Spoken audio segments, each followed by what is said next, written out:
It's a quick unboxing review of the HiOazo controller.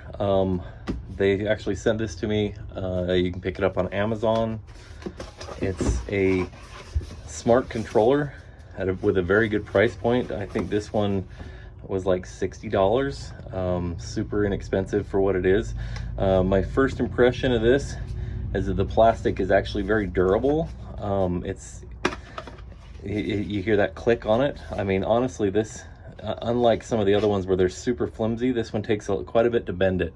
So that's, to me, that says a lot for the product, that it was actually at least made to be somewhat quality at a very low price point. Has common and a common, so there's two commons. That would be a master valve, and then 4 zones, because this one's a 4-zone controller.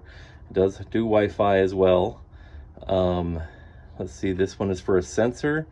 Then the power for the sensor is what that would be.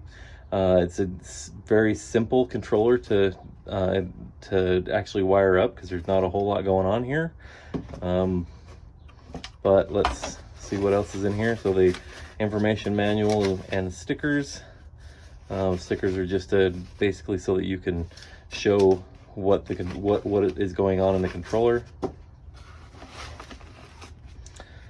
Power supply. So this one does require to be close to an outlet so that it can be, because this has this fixed end on it. So to be able to power it, you have to, your outlet or the controller placement has to be within, it's probably about 6 feet long. However long this wire is your limit how far you can be away. And then it's just got some wire nuts and a provided screwdriver, which is nice because they don't always provide a screwdriver.